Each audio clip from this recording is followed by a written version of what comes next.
Indian government हम middle class से हर साल 15 लाख करोड़ का टैक्स वसूलती है और वहीं पर ये कचौड़ी वाला और ये रिच फार्मर साल के करोड़ों रुपए कमाते हैं। सिर्फ खेती से उनकी आमदनी सालाना 1 करोड़ रुपए से ज्यादा है और टैक्स 0 पे करते हैं। और लाखों करोड़ों का टैक्स देने के बाद भी हमें मिलता क्या है? ऐसे हॉस्पिटल्स, ऐसे रोड्स, ऐसे स्कूल्स। और ये दुबई है जहाँ पर इनकम टैक्स 0 है। और यहाँ की सड़कें, हॉस्पिटल्स और स्कूल्स देखिए। इवन यहाँ की जो पुलिस है वो लैम्बोर्गिनी और फरारीज में घूमती है। और सेम चीज बहामास में भी है जहाँ पर इनकम टैक्स तो 0 है, लेकिन इनके बीचेस और टूरिस्ट स्पॉट देखिए। और सिर्फ दुबई और बहामास ही क्यों, ये 23 ऐसे देश हैं जो कि डेवलप्ड हैं, फिर भी यहाँ पर इनकम टैक्स 0 है। तो जस्ट इमेजिन कि हमारे honourable prime minister Shri Narendra Modi ji आते हैं और वो कहते हैं, भाइयों और बहनों, इंडिया की तरक्की के लिए हमने ये डिसाइड किया है कि आज से किसी पर भी डायरेक्ट इनकम टैक्स नहीं लगेगा और फिर हम रिच बिजनेसमैन और रिच फार्मर्स की तरह कोई टैक्स नहीं पे करेंगे। तो इससे एक्चुअल में होगा क्या? टोटल 5 चीजें होंगी। 1, जो इंडियन मिडिल क्लास है, जिनके ऊपर सबसे ज्यादा बर्डन है,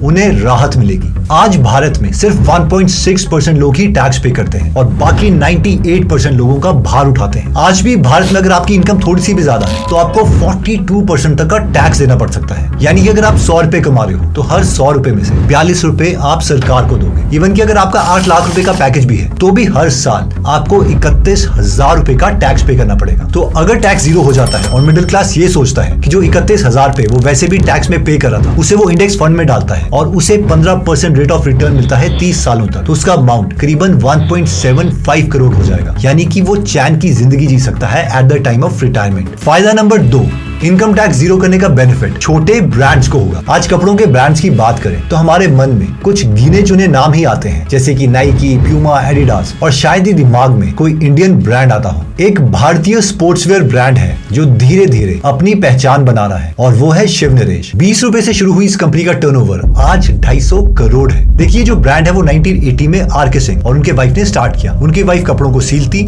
आर.के. सिंह उन्हें स्टेडियम में ले जाते और एथलीट्स को बेचते, जिसकी वजह से उन्हें थोड़ी बहुत एक्स्ट्रा इनकम हो जाती थी। लेकिन आज ये ब्रांड इतना फेमस है कि मैरी कॉम और नीरज चोपड़ा जैसे एथलीट्स इसे पहनते हैं। इवन कि हमारी पूरी हॉकी टीम शिव नरेश के कपड़े बहुत ही प्राउड से पहनती है। अब अगर इनकम टैक्स 0 हो जाता है तो शिव नरेश जैसे ब्रांड अपना पैसा, अपनी रिसर्च और अपने प्रोडक्ट को इंप्रूव करने में यूज कर सकते हैं और शायद इसी वजह से हमारे छोटे इंडियन ब्रांड्स बड़े बन पाए। तीसरा बेनिफिट होगा कि हमारी $5 ट्रिलियन इकोनॉमी बनने का सपना बहुत जल्द पूरा हो सकता है। सुब्रमण्यम स्वामी जी कहते हैं कि अगर भारत को 2025 तक 5 ट्रिलियन इकोनॉमी बनना है तो हमारी जीडी को 14% की ग्रोथ रेट से इंक्रीज होना पड़ेगा, जो कि आज सिर्फ 8.5% है। इसके लिए हमें चाहिए कि लोगों के पास ज्यादा पैसे हो स्पेंड करने के लिए, प्रोडक्ट्स की डिमांड बढ़े और कंपनीज इंडिया में इन्वेस्ट करें, जिससे जो इकोनॉमी है वो ग्रो होगी। इसके लिए इनकम टैक्स का खत्म होना बहुत जरूरी है। वो तो ये तक कह रहे हैं कि इनकम टैक्स एबॉलिश करने के बाद इंडिया इतनी तेजी से आगे बढ़ेगा कि चाइना को भी वो 10 सालों में पीछे छोड़ सकता है। सीधी सी बात है कि अगर उनके पास पैसे ज्यादा है तो वो ज्यादा खर्च करेंगे, जिससे इकोनॉमी इंक्रीज होगी। बेनिफिट नंबर 4 कि जो हमारा ब्रेन ड्रेन है वो बहुत ही कम होगा। इस कमेंट में सॉफ्टवेयर इंजीनियर बता रहे हैं कि कैसे 3 लाख एज टैक्सेस देने के बाद भी इंडिया में उन्हें बेसिक फैसिलिटीज तक नहीं मिलती थी और से तंग आकर फाइनली वो यूएस शिफ्ट हो गए, जहां उन्हें सारी फैसिलिटीज मिलती हैं और वो ये भी कह रहे हैं कि वो वहां पर बहुत खुश हैं। देखिए, ऐसे ही हर साल 7200 high net worth individual high tax और खराब रिटर्न्स के कारण भारत छोड़ के यूएसए और यूके शिफ्ट हो जाते हैं। देखिए, जो इंडिया के अमीर लोग हैं यानी हाई नेट वर्थ इंडिविजुअल, इन पर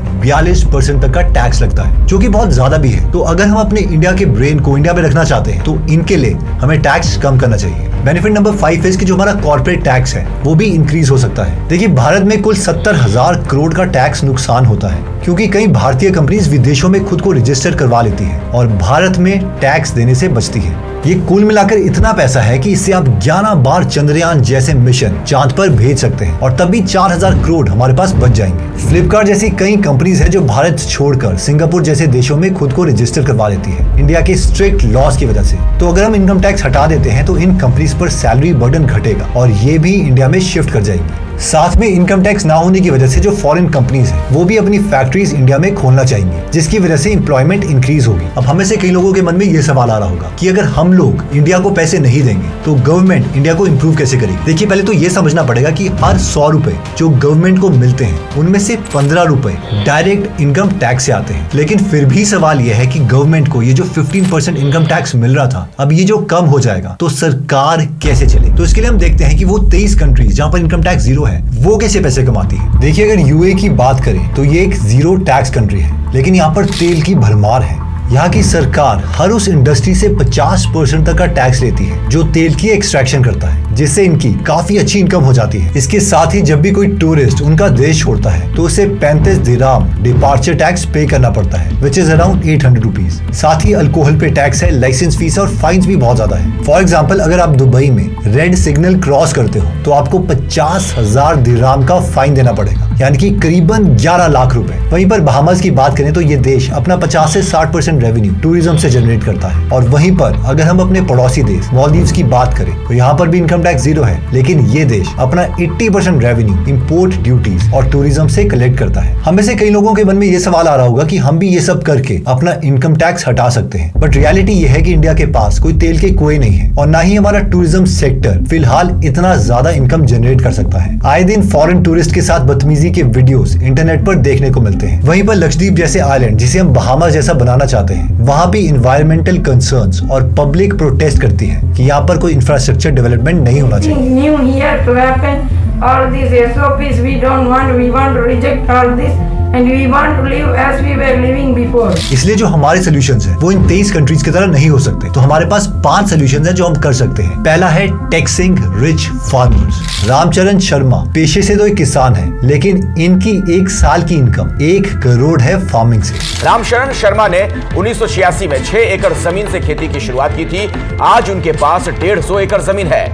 सिर्फ खेती से उनकी आमदनी सालाना 1 करोड़ रुपए से ज्यादा है। प्लानिंग कमीशन के अकॉर्डिंग अगर हम सिर्फ टॉप 0.04% रिच फार्मर्स और कंपनीज पर टैक्स लगाते हैं तो इंडिया हर साल 50,000 करोड़ का इनकम टैक्स पा सकता है। इतने पैसे में हम कम से कम 8.5 लाख गरीब किसानों को एक फ्री ट्रैक्टर दे सकते हैं। दूसरी बात यह है कि एक अमीर इंसान भारतीयों के टैक्स से सब्सिडाइज्ड बिजली, पानी, खाद का इस्तेमाल करता है और खुद का 1 रुपया भी टैक्स में पे नहीं करता। आपको नहीं लगता कि बहुत ही बड़ी नाइंसाफी है और इन पर टैक्स लगना चाहिए। Second is inheritance tax. Imagine कीजिए कि एक बिजनेसमैन है जिसके पास 100 करोड़ की प्रॉपर्टी है। उसकी मौत के बाद जब ये पैसा उसके बच्चों में बांटा जाएगा तब सरकार आकर कहेगी कि इसमें से 40 करोड़ हमें दे दो एज इनहेरिटेंस टैक्स। बस क्योंकि कोई बड़े घर में पैदा हुआ है तो वो करोड़ों का मालिक बन जाता है और दूसरी तरफ कोई गरीब घर में पैदा हुआ है तो उसे भूखा सोने की आदत डालनी पड़ती है। इस इनइक्वालिटी को कम करने के लिए हम इनहेरिटेंस टैक्स लगा सकते हैं। अमेरिका में इसे स्टेट टैक्स कहते हैं, जिसमें अगर आप $12 मिलियन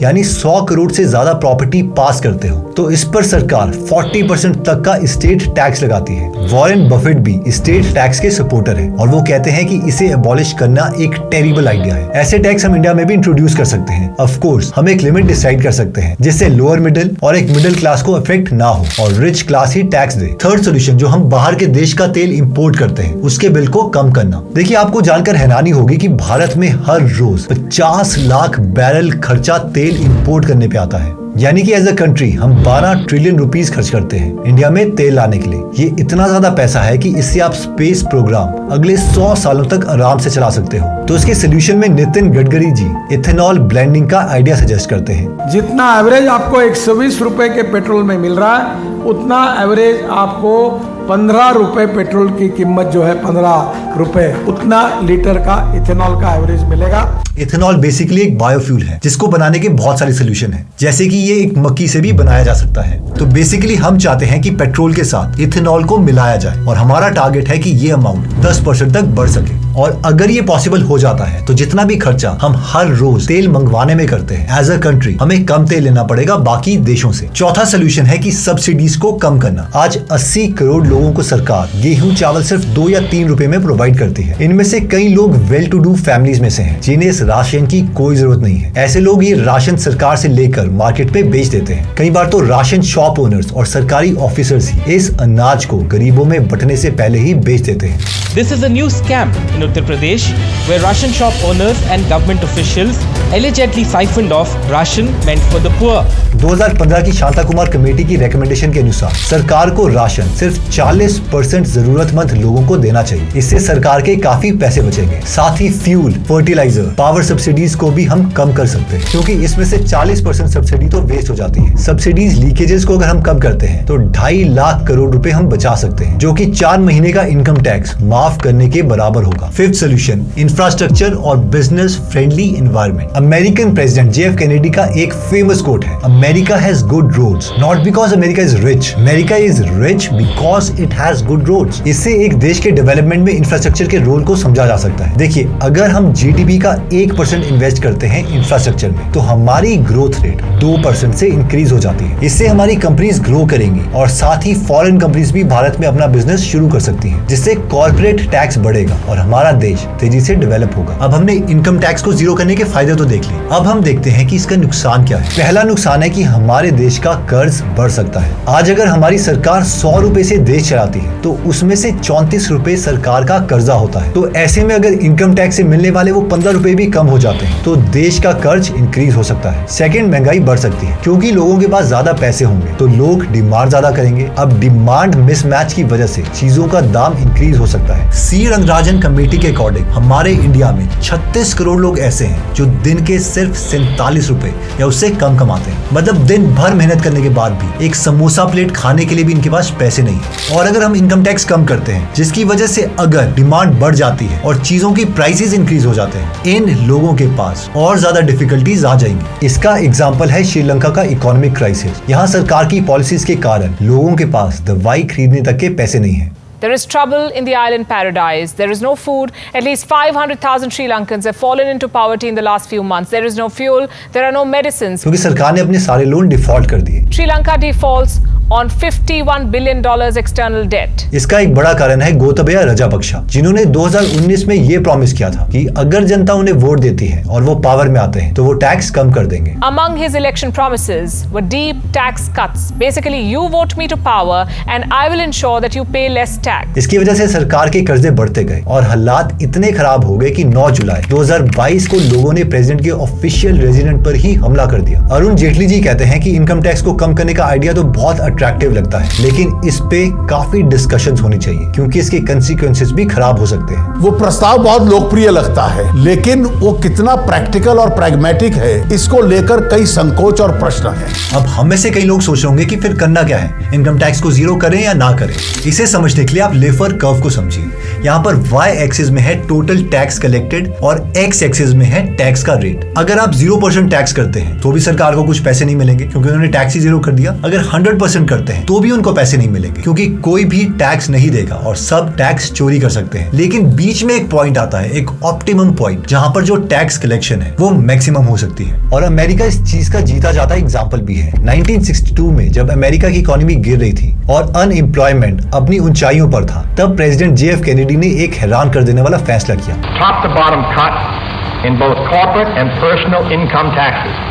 उन्होंने टैक्स रेट्स कम कर दिए। इसके बाद अमेरिकन इकोनॉमी तेजी से बढ़ने लगी, स्टॉक मार्केट ऊपर जाने लगा और काफी जॉब्स भी क्रिएट हुए। दूसरा सोल्यूशन है टैक्स बेस को बढ़ाना। भारत की 80% जनता इनफॉर्मल सेक्टर में काम करती है। इनमें से बहुत बिजनेसेस हैं जो करोड़ों कमाते हैं पर टैक्स नहीं देते। इस वीडियो को देखिए, ये है एक कचौरी वाला जिसकी एक छोटी सी दुकान है। टैक्स डिपार्टमेंट की एक इंक्वायरी में पता चला कि इस दुकान का टर्नओवर साल का 60 लाख रुपए है, लेकिन ये टैक्स पे नहीं करते थे। मान लेते हैं कि सब हटाकर अगर इनका प्रॉफिट 20 लाख भी होता, फिर भी इन्हें काफी टैक्स देना पड़ता। ऐसा ना जाने कितने स्मॉल बिजनेसेस हैं जो इंडिया में टैक्स की चोरी करते हैं। इन कंक्लूजन, मेरी समझ से हम इनकम टैक्स को जीरो नहीं कर सकते हैं, लेकिन उसे ऑप्टिमाइज कर सकते हैं, यानी एक ऐसा परसेंटेज सिलेक्ट कर सकते हैं, उन लोगों पर टैक्स लगा सकते हैं जहां पर जो टैक्स कलेक्शन है वो मैक्सिमम हो, लेकिन मिनिमम लोग उससे अफेक्ट हो। देखिए, अगर आप टैक्स से रिलेटेड या बाकी सब्जेक्ट से रिलेटेड बुक समरीज पढ़ना या सुनना चाहते हैं तो आप गीगल एप्लीकेशन डाउनलोड कर सकते हैं, जहां पर 200 से ज्यादा बुक समरीज हिंदी में फ्री में अवेलेबल है और हर हफ्ते हम इसमें एक बुक समरी ऐड करते हैं। तो अगर आप इस एप्लीकेशन में इंटरेस्टेड है तो इसका लिंक मैं डिस्क्रिप्शन और फर्स्ट कमेंट में दे दूंगा। एनीवेज दोस्तों, अगर आप ऐसी नॉलेजेबल वीडियोस मिस नहीं करना चाहते तो सब्सक्राइब करने के बाद बेल का बटन दबाना मत भूलिएगा। जल्दी हम आपसे दोबारा मिलेंगे।